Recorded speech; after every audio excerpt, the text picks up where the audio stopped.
प्रधानमंत्री नरेंद्र मोदी की अध्यक्षता में केंद्रीय मंत्रिमंडल ने शनिवार को यूपीएस यानी यूनिफाइड पेंशन स्कीम को मंजूरी दे दी।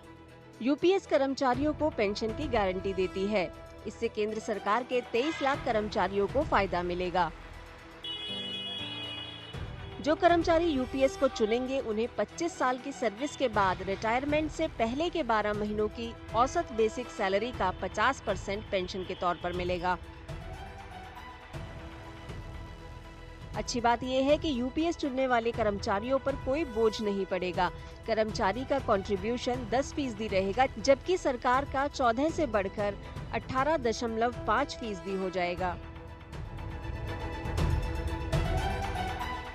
वो वन टाइम ऑप्शन दे सकते हैं कि वो एनपीएस में रहना चाहते हैं या यूपीएस में। मैं आपको कुछ बताऊं, यूपीएस के जो मुख्य 5 बिंदु हैं, एक तो ये कि 50% of the average basic pay drawn over the last 12 months prior to superannuation वो उनको पेंशन के रूप में दी जाएगी। मिनिमम क्वालिफाइंग सर्विस 25 साल होनी है। यदि किसी की 10 साल भी है तो उसको प्रोपोर्शनेटली उस हिसाब से पेंशन मिलेगी। बट जिसने 10 साल की है तो मिनिमम पेंशन करीब 10,000 रुपये मिलेगी। ओपीएस यानी ओल्ड पेंशन स्कीम के तहत रिटायर सरकारी कर्मचारियों को उनकी लास्ट सैलरी का 50% पेंशन के रूप में मिलता था। महंगाई भत्ते की दर बढ़ने के साथ ये अमाउंट बढ़ जाता था। एनपीएस में कर्मचारी बेसिक सैलरी का 10% देते हैं, जबकि सरकार 14% का योगदान देती है। दूसरी ओर यूनिफाइड पेंशन स्कीम में 18.5% सरकारी योगदान है। यूपीएस के तहत महंगाई राहत औद्योगिक श्रमिकों के लिए all India consumer price index पर बेस्ड होगी।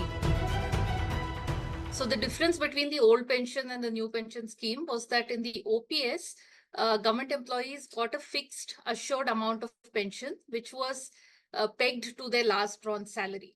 However, in the new pension scheme, employees contribute to the government, and when they retire, what they get is related to how the market is doing in the pension funds in which the government has invested their money. अगले साल 1 अप्रैल से लागू होने वाले UPS से सरकारी खजाने पर हर साल 6,250 करोड़ रुपए का बोझ पड़ने का अनुमान है। ये ऐलान कई गैर बीजेपी राज्यों के DA linked old pension scheme को वापस करने का फैसला लेने और दूसरे राज्यों में कर्मचारी संगठनों के इसकी मांग उठाने के बीच आया है।